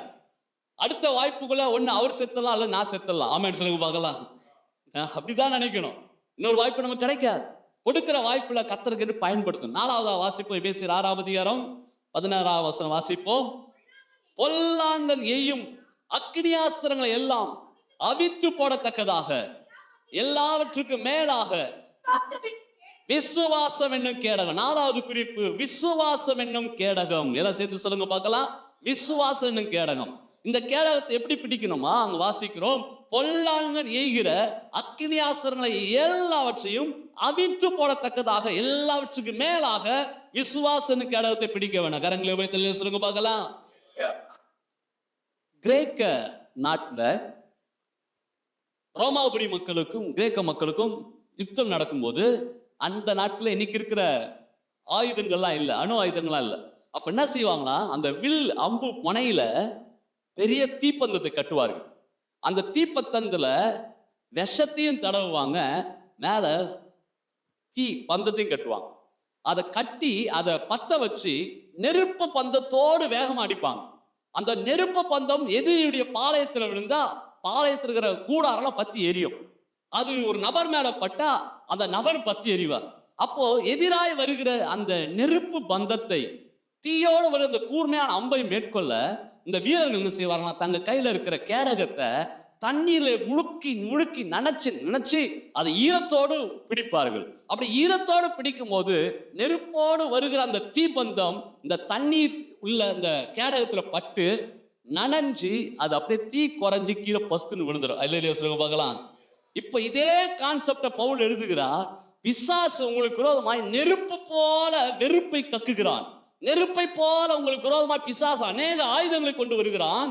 அதை நீங்கள் மேற்கொள்ள வேண்டும் என்றால் இந்த கேடகத்தை நல்ல விசுவாசத்தில் நினைச்சு 100% இயேசு மேல இருக்கிற விசுவாசத்தோடு அந்த கேடகத்தை பிடிப்பீர்கள் என்றால் சத்துரு தோற்று போவான். கரங்களை தட்டி அல்லேலூயா சொல்லுங்க. அல்லேலூயா. ஆண்டவரே, இது கைத்தட்டவங்களுக்காக சோத்திரம் ஆண்டவரே. பசி நேரம் வந்துச்சு ஏசப்பா. அல்லேலூயா. நிறைய பேர் கேடகத்தை பிடிக்கிறாங்க, ஆனா விசுவாசம் இல்லாத கேடகம், நனையாத கேடகம், ஈரம் இல்லாத கேடகம். விசுவாசிகள் தான், ஆனா விசுவாசம் இல்லாத. சபையில 2 விதமான விசுவாசிகள் இருக்கிறாங்க. ஒண்ணு விசுவாசம் உள்ள விசுவாசிகள், இன்னொன்னு விசுவாசமே இல்லாத விசுவாசிகள். அல்லேலூயா. இந்த 2த்துல நீங்க எந்த விதம் எனக்கு தெரியல. விசுவாசிகள் அல்லேலூயா சொல்லுங்க பார்க்கலாம். விசுவாசியாத விசுவாசிகள் அல்லேலூயா. அதுக்கு அல்லேலூயா சோத்திரம். 4வது விஷயம், விசுவாசம் என்னும் கேடகம். ஆண்டவர் எனக்கா யாவும் செய்வார். ரோமர் 1:17 வாசிக்கிறோம், விசுவாசத்தினாலே நீதிமான் பிழைப்பான். அப்போ விசுவாசத்தை எடுங்க, விசுவாசத்தை பயன்படுத்துங்க. ஆண்டவர் இயேசு சொன்னார் மத்தேயு 9:2 2 குருடர் இயேசுநாதர்கிட்ட வந்து கேட்கிறாங்க, ஆண்டவரே நான் பார்வையிடணும். ஆண்டவர் சொல்றாரு, இதை நான் செய்ய எனக்கு வல்லம் என்று விசுவாசிக்கிறீங்களா? ஆமா ஆண்டவரே, விசுவாசம். Yes Lord, we believe. Yes Lord. ஆமா ஆண்டவரே சொன்ன பிறகுதான் அற்புதம் நடந்துச்சு. கரையை தெளிய சொல்லுங்க பார்க்கலாம். இந்த மதிய வேளையில உங்க பிரச்சனையில ஆண்டவர் மாற்ற வல்லவராக விசுவாசிக்கிறீங்களா? குடிகார கணவரை மாற்றுவார் நம்புறீங்களா? விசுவாசிக்கிறீங்களா? உங்கள் கடன்களை கர்த்தர் மாற்றுவார் விசுவாசிக்கிறீர்களா? மருத்துவர்களால் கைவிடப்பட்ட வியாதிகளை இயேசு சுகமாக்குவார் விசுவாசிக்கிறீர்களா? பிரிந்து போன குடும்பங்களை ஒன்று சேர்க்க வல்லவர் என்று விசுவாசிக்கிறீர்களா?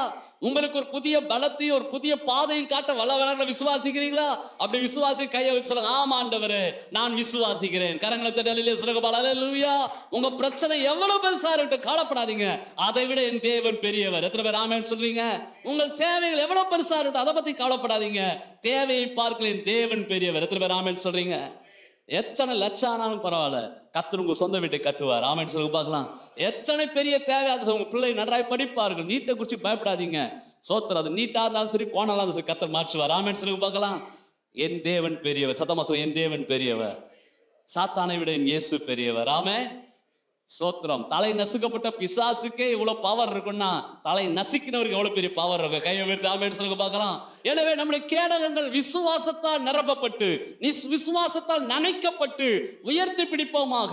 எத்தனை ஆயுதங்கள் வரட்டும், பிசாசு உங்களுக்கு அனுப்புகிற ஆயுதங்கள் என்னென்ன ஆயுதம் தெரியுமா? வேகமா சொல்றேன், குறிச்சுக்கிங்க. பயம் ஒரு ஆயுதம். அடிக்கடி உங்களுக்கு பயம் வருதுன்னா நீங்க ஆண்டவருடைய அன்புல குறைவா இருக்கிறீங்க. வாசிச்சு பாருங்க, 1 யோவான் 4:18 வாசிக்கிற, அன்பிலே பயம் இல்லை, பயப்படுகிறவன் தேவனுடைய அன்பிலே பூரணப்பட்டவன் அல்ல. அன்பு பயத்தை புறம்பே தள்ளும், பூரண அன்பு பயத்தை புறம்பே தள்ளும். கையை வைத்தலே சொல்லுங்க பார்க்கலாம்.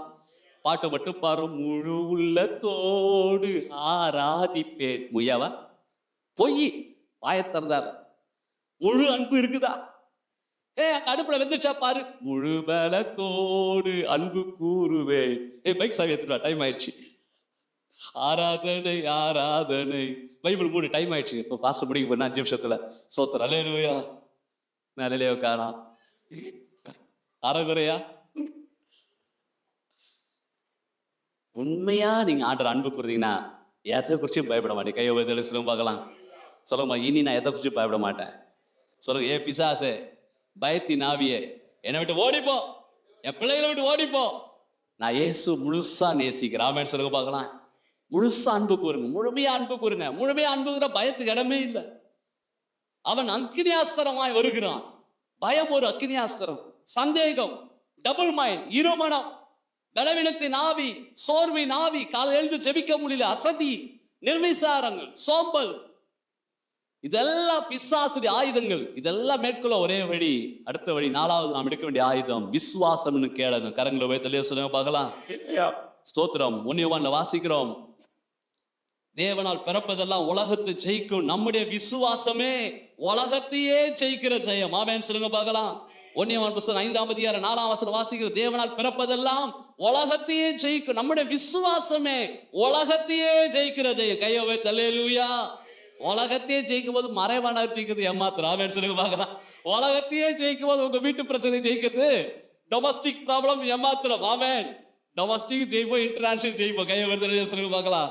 அப்போ கூட சிரிக்க மாட்டேங்கிறீங்க, புரியுது? கோல்கேட் பேஸ்ட் போடா வந்துக்கிறீங்க. அல்லேலூயா. சோத்ரம். விசுவாசத்தை எடுங்க. தீர்க்கதரிசி சொல்றான், விசுவாசிக்கிறவன் பதறான். ஆனா இப்ப இருக்கிற விசுவாசிக்கிறவன் பதறான். அல்லேலூயா. உதறான். பிசாசை பார்த்து, பேயை பார்த்து, எதை குறிச்சு பயப்படக்கூடாது. நீங்க நான் கர்த்தரை விசுவாசிக்கிற பதறக்கூடாது. கையோ வைத்து அல்லேலூயா. விசுவாசிக்கிறவன் எல்லாம் கூடும், தேவனால் எல்லாம் கூடும். நீ விசுவாசித்தால் தேவனுடைய மகிமையை காண்பாய். எனவே 4வது குறிப்பு பார்க்கிறோம், விசுவாசம் என்று கேள. அடுத்ததா வாசிக்கிறோம், அன்பாளர், ரட்சண்யம் என்னும் தலை சீராவையும். 17ஆம் வசனம் வாசிக்கிறோம். ஹெல்மெட்டை போடுங்க. சோத்ரம். இன்னைக்கு ஹெல்மெட் போடலன்னா ஃபைன். அல்லேலூயா. பின்னாடி உட்கார்ந்து ஹெல்மெட் போடணும், முன்னாடி இருக்கிறவங்க ஹெல்மெட் போனோம். இது ஹெல்மெட், ஸ்பிரிச்சுவல் ஹெல்மெட். ரட்சிக்கப்பட்டவன். இதுதான் நம்முடைய ஹெட் குவார்டர்ஸ், இதுதான் நம்முடைய தலைமையகம். Protect your software with hardware அப்படின்னு ஹெல்மெட்டுக்கு அட்வர்டைஸ்மெண்ட் போடுறான்.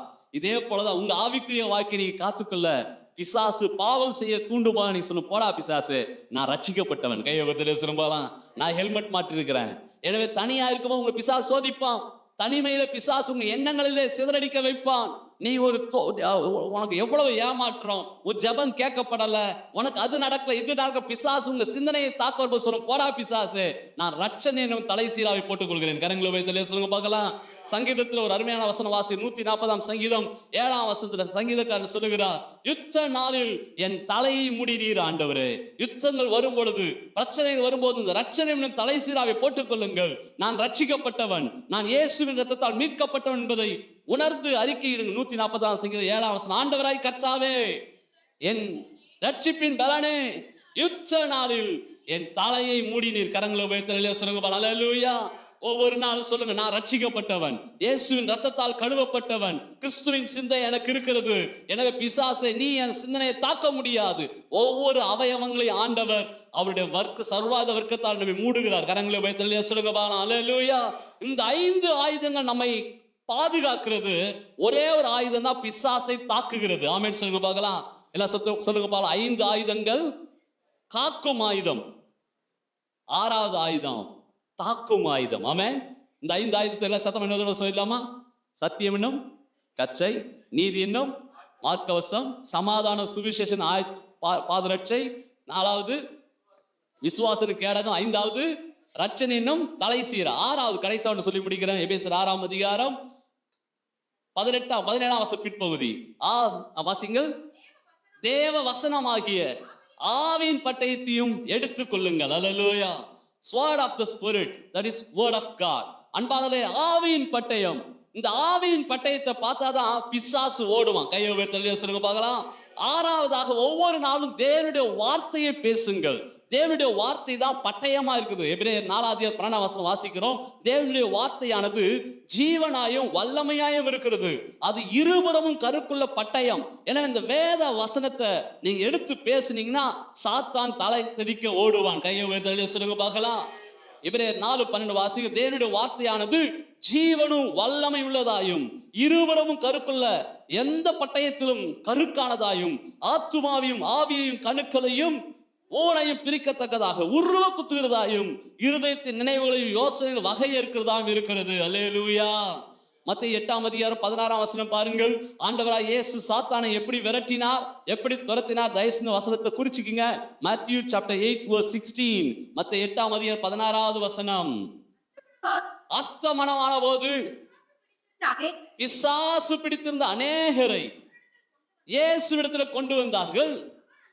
அவர் அந்த ஆவிகளை தமது வார்த்தையினாலே துரத்தி பிணியாளிகள் எல்லாரையும் சொஸ்தமாக்கினார். கரங்களே சொல்லுங்க அல்லேலூயா. பிசாசுகளை எப்படி துரத்தினார்? தம்முடைய வார்த்தையினாலே. அதுதான் ஆவியின் பட்டயம். ஆண்டவருடைய வார்த்தையை பேசுங்க, விசுவாச வார்த்தையை பேசுங்க. நீங்க பேச பேச கத்தி எடுத்துட்டு அவனை ஓட ஓட விரட்டுறீங்க. கையை சொல்லுங்க பார்க்கலாம். இந்த வேதம் தான் ஆவியின் பட்டயம். ஆமென் சொல்லுங்க பார்க்கலாம். எங்க போனா அந்த பட்டயத்தை எடுத்துட்டு போங்க. வேலைக்கு போனாலும் சரி, ஒரு சின்ன புதிய ஏற்பாடை வச்சுக்கிங்க. ஸ்கூலுக்கு போனாலும் பிள்ளைங்கிட்ட சின்ன புதிய ஏற்பாடை வச்சு கொடுத்துருங்க. அட்லீஸ்ட் ஒரு காஸ்பலாவது பைக்குள்ள வச்சிருங்க. உங்க பேக்ல எப்பயும் இந்த பட்டயம் இருக்கட்டும். நேரம் கிடைக்கும் போது பஸ்ல டிராவல் பண்ணி டக்குன்னு தர 2 வசனம் படிங்க.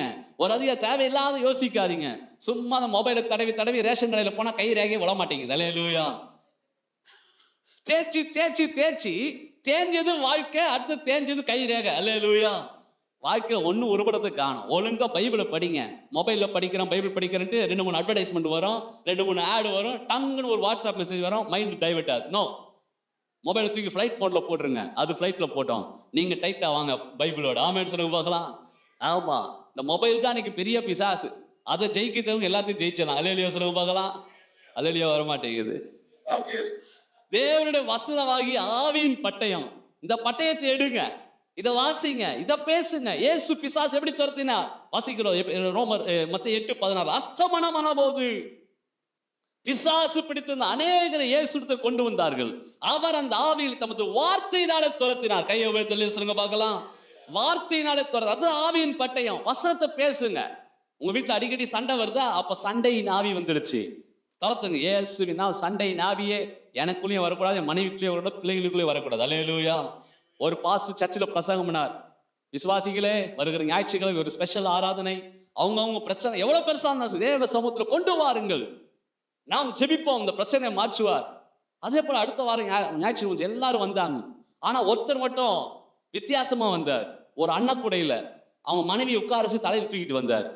உண்மையா மனைவியை தூக்கி தலை மலைச்சிட்டு போற? இல்ல, எங்க பாஸ் சொல்லிட்டாரு, எவ்வளவு பெரிய பிரச்சனை தேவசபை தூக்கிட்டு வாங்கட்டாரு, அதான் தூக்கிட்டு போயிட்டே இருக்கிறேன். அல்லேலூயா.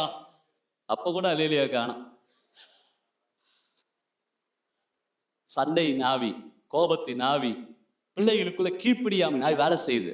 தலைமையில கை வச்சாவணும். ஆண்டவரே, ஆவியின் பட்டயத்தை எடுக்கிறேன். பிள்ளைகளுக்குள்ள அன்பு உண்டாகட்டும், கீழ்ப்படிதல் உண்டாகட்டும், சமாதானம் உண்டாகட்டும், சந்தோஷம் உண்டா. நம்ம வீடு ஒரு குட்டி பரலோகமா மாறணும். ஆமென் சொல்லுங்க பார்க்கலாம். இந்த ஜபம் ஒரு குட்டி பரலோகம். ஆமென் சொல்லுங்க பார்க்கலாம். நாம் ஐக்கியப்படும் போதுதான் பரலோகம் இறங்கி வருது. எத்தனை பேர் ஆமென் சொல்றீங்க? ஏன் ஆண்டோட வார்த்தை முன்னாடி பாடுறோம்னா, நம்ம ஜபம் பரலோகத்துக்கு போகுது, ஆனா துதி பரலோகத்தையும் கொண்டு வந்துருது. கையத்தட்டி அல்லேலூயா சொல்லுங்க. அல்லேலூயா, அல்லேலூயா. சத்தவசனம். என் பாட்டு சாத்தானுக்கு வேட்டு. அவன் ஜெபிக்கிறது நல்லா பாட்டு பாடி ஜெபம் பண்ணுங்க. மார்ட்டினுக்கு ஆண்டவர் துதிக்கிற நிறைய பாடல் எழுதி இருக்கிறார். இன்னைக்கு அவர் பாடின பாட்டு உண்மையா எனக்கே மியூசிக் தடுமாற ஆரம்பிச்சிச்சு. நானே எவ்வளவு சிடி போட்டிருக்கேன், ஆனா மியூசிக் தெரியாது. ஆனா கர்த்தர் அவ்வளவு ஸ்பெஷல் கிஃப்ட் கொடுத்துருக்காரு. அல்லேலூயா சொல்லுங்க பார்க்கலாம். சோத்திரம். கொஞ்ச நேரத்தோட ஐயாவும் தடுமாறினாரு பாப்பா பாடும்போது. ஐயா, ஏன் நான் சொல்றேன்னா, நாம் ஆண்டவரை அதிகமாய் பாட வேண்டும். உங்க வீட்டுல எப்பயும் துதியின் சத்தம் எழும்பட்டும். வார்த்தையை பேசுங்க, வசனத்தை பேசுங்க. அந்த வார்த்தை தான் பிசாசு ஓட ஓட வரட்டும். அந்த வார்த்தையை எப்பயும் உங்க இருதயத்துல வச்சுக்கோங்க. அந்த வார்த்தையால் நிரப்பப்படுங்க. இயேசு கிறிஸ்து சாத்தானை எப்படி ஜெயித்தார், அதை வீட்டுல போய் படிச்சு பாருங்க. மத்தேயு 4:4 வாசிக்கும் பொழுது பிசாசு எப்படி ஜெயித்தார்? வேத வசனத்தை பேசினார். எழுதியிருக்கிற வார்த்தையை பேசினார். 8:3 பேசுறார். கல்ல அப்பமாக்கு பிசாசு சொல்லும் போது இயேசு சொல்றார், மனுஷன் அப்பத்தினாலே மாத்திரமல்ல, தேவனுடைய வாயிலில் புறப்படுற ஒவ்வொரு வார்த்தையினாலும் பிழைப்பான் என்று எழுதியிருக்கிறதே. இன்னைக்கு நம்ம கையில பைபிள் இருக்குது. இயேசுநாதர் அந்த காலத்துல பைபிள் கிடையாது. எல்லாம் மனப்பாடமாக கற்றுக் கொடுத்தது. 12 வயசுக்குள்ள ஒவ்வொரு யூத பிள்ளைகளும் ஆதியாகமம், யாத்திராகமம், லேவியராகமம், என்ன உபாகமம், இந்த பஞ்சாகமம், பென்டெட்டுக் என்று சொல்ற பென்டாட்டுக், இந்த 5 ஆகமத்தையும் மனப்பாடமா பிள்ளையும் படிப்பாங்க. பிசாசு இயேசுவை சோதித்த போது உபாகமத்திலிருந்து மனப்பாடமா எடுத்து பேசுற. இன்னைக்கு நம்ம 12 வயசு பிள்ளைய முன்னாடி கூப்பிடுங்க பார்க்கலாம். பைபிள் கையில கொடுத்தாலும் படிக்க வர மாட்டேங்குது. அல்லேலூயா. ரொம்ப வெக்கமா இருக்குல்ல? அல்லேலூயா சொல்ற கூட வெக்கமா இருக்குது. சோத்திரம். பிள்ளைகளை வேதத்தை படிக்க வைங்க. சத்தமா படிக்கட்டும். என் பிள்ளை இங்கிலீஷ் மீடியம் படிக்குது, பரவாயில்ல, கொஞ்சம் தமிழ் பைபிள் படிக்க வைங்க. காரணம், பைபிளை தமிழ்ல படிச்சா தமிழ் மார்க் இங்கிலீஷ் ஸ்கூல்ல 100க்கு 100 வாங்கிடுவாங்க. அல்லேலூயா சொல்லுங்க பார்க்கலாம். தயவுசெய்து உங்க பிள்ளைகளை படிக்க வைங்க. இந்த வேத வசனம் அதுதான் ஆவியின் பட்டயம். பிசாசை ஓட ஓட விரட்டுகிறது. ஆண்டவராய் இயேசு செய்த அற்புதங்கள் ஒவ்வொன்றும் அவருடைய வார்த்தையினாலே செய்தார். பிசாசை ஓட ஓட விரட்டுறது வசனம் தான். எனவே இந்த வார்த்தை நம்முடைய வாழ்க்கையில அன்பாளர்களே தலைகீழாய் மாற்றும், அற்புதங்களை கொண்டு வரும். ஒரு சில வசனம் நான் சொல்லி முடிக்க விரும்புகிறேன், நேரம் முடிஞ்சிச்சு. எபேசியர் புத்தகம் அப்போஸ்தலர் 6ஆம் அதிகாரம், அப்போஸ்தலர் 6ஆம் அதிகாரம் 7ஆம் வசனம் பாருங்கள். அப்போஸ்தலர் 6:7. தேவ வசனம் விருத்தி அடைந்தது, சீஷருடைய தொகை எருசலேமில் மிகவும் பெருகிற்று. அல்லேலூயா சொல்லுங்க, அல்லேலூயா. அப்ப தேவ வசனம் விருத்தி அடைய வேண்டும், தேவ வசனத்தை பேச வேண்டும், அதன்படி நடக்க வேண்டும். அப்படி இருக்கும்போது சீஷருடைய தொகை எருசலேமில மிகவும் பெருகிற்று. நம்முடைய இந்தியாவில இயேசுவை ஆராதிக்கிற சீஷர்கள் தொகை இன்னும் பெருகுவதாக. கையவை தள்ளி சொல்லுங்க பாருங்க, அல்லேலூயா. அதற்கு அடிப்படை என்ன சொல்லுங்க பார்க்கலாம், தேவனுடைய வசனம். ஆமென். அப்போஸ்தலர் 13ஆம் அதிகாரம், அப்போஸ்தலர் 13:49 வாசிக்கிறோம், கர்த்தருடைய வசனம் தேசம் எங்கும் பிரசித்தமாயிற்று. அப்ப தேவனுடைய வசனம் பிரசித்தமாக சுவிசேஷம் இன்னும் பலமாய் வெளிப்படும். கரங்களை வைத்து அல்லேலூயா. அப்போஸ்தலர் 19ஆம் அதிகாரம் 20ஆம் வசனம், அப்போஸ்தலர் 19:20 இவ்வளவு பலமாய் கர்த்தருடைய வசனம் விருத்தி அடைந்து மேற்கொண்டது. அல்லேலூயா. வசனம் விருத்தி அடைந்து மேற்கொண்டது. எதை மேற்கொண்டது? மந்திரவாதிகளை எல்லாம் மேற்கொண்டது, தந்திரவாதிகளை மேற்கொண்டது, அரசியல்வாதிகளை வசனம் மேற்கொண்டது.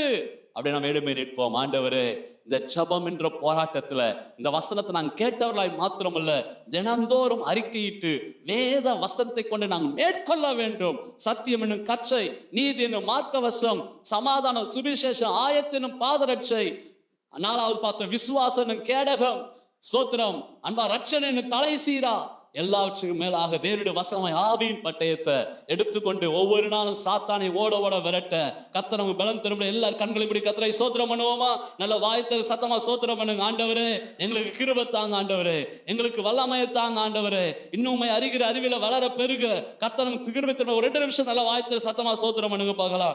ஆண்டவரே ஸ்தோத்திரம், நல்ல வாய்த்திருந்து அப்பா உமக்கு துதிக்கிற ஆண்டவரே, ஒவ்வொரு நாளும் ஜெயம் பெற உதவி செய்யுங்க ஆண்டவரே. நீங்கள் ஜெயிக்க பிறந்தவர், நீங்கள் தோற்க பிறக்கவில்லை. சாத்தானை மேற்கொள்ள கர்த்தர் நம்மை அபிஷேகித்திருக்கிறார். நல்ல கைத்தட்டி கர்த்தரை ஒரு 2 நிமிஷம் துதிக்கலாம். அப்பா ஒவ்வொரு நாளும் ஜெயம். இந்த ஜெபம் 108வது ஜெபம் ஒரு பெரிய வெற்றியின் ஜெபம். இந்த 108வது ஜெபம் தேசத்துக்கு ஒரு பெரிய ஆசீர்வாதத்தை கொண்டு வருகிற ஜெபம், ஒவ்வொரு குடும்பத்திற்கு நன்மை கொண்டு வருகிற ஜெபமாய் மாறட்டும். சத்துருவாகிய சாத்தானை எளிதாய் ஜெயிக்க Shaba raba nama raba laba raba nada raba shehe rebe rede. ஒவ்வொருவரையும் பலப்படுத்துங்கப்பா, பலப்படுத்துங்க ஆண்டவரே, பலப்படுத்துங்க ஆண்டவரே. எல்லா பயத்தின் ஆவிகள் ஓடுவதாக, எல்லா பலவீனத்தின் ஆவிகள் ஓடுவதாக, எல்லா சண்டையின் ஆவிகள், கோபத்தின் ஆவிகள், எல்லா பழி வாங்குற எண்ணங்கள் போரட்டும் ஆண்டவரே. அன்பின் ஆவியானவர்களை நிரப்புங்கப்பா, அபிஷேகத்தை நிரப்புங்க ஆண்டவரே. சத்தியம் என்னும் கச்சையை கட்டிக்கொள்ள, நீதி என்னும் மார்க்கவசத்தை தரித்து கொள்ள, சோத்திரம் சமாதானம் சுவிசேஷம் ஆயத்தின பாதரட்சை தரித்துக் கொள்ள கிருபை தார். லட்சம் தலை சீரா, விசுவாசம் கேடகம், தேவனுடைய வசனமாய் ஆவியின் பட்டயத்தை பிடித்துக் கொண்டு சாத்தானை ஓட விரட்டட்டும். எல்லா அசுத்த ஆவிகள் ஓடட்டும் ஆண்டவரே. எங்கள் தெருக்கள், எங்கள் நகரங்கள், ஒவ்வொரு வீதிகள் பரிசுத்தமாகட்டும். நீர் அசைவாடும். ஹல்லேலூயா, ஹல்லேலூயா. நன்றி ஆண்டவரே. ஹல்லேலூயா, ஹல்லேலூயா. வெற்றி கோடி பிடித்திடுவோம், நாம் வீர நாடை நடத்திடுவோம். வெற்றி கோடி பிடித்திடுவோம், நாம் வீர நாடை நடத்திடுவோம். வெள்ளம் போல சாத்தான் வந்தாலும் ஆவி தாமே கோடி பிடிப்பார். வெள்ளம் போல சாத்தான் வந்தாலும் ஆவி தாமே கோடி பிடிப்பார். அஞ்சாதே என் மகனே, நீ அஞ்சாதே என் மகனே, அஞ்சாதே என் மகனே, நீ அஞ்சாதே என் மகனே. வெற்றி கோடி பிடித்திடுவோம், நாம் வீர நாடை நடத்திடுவோம்.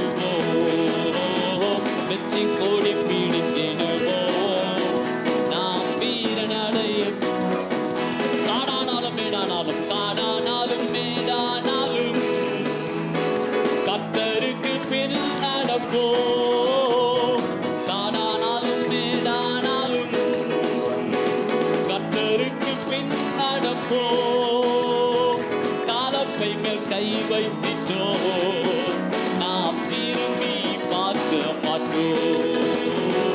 காலப்பை மேல் பின்வாங்காத தேவ பிள்ளையே, பார்க்க மாட்டோம்.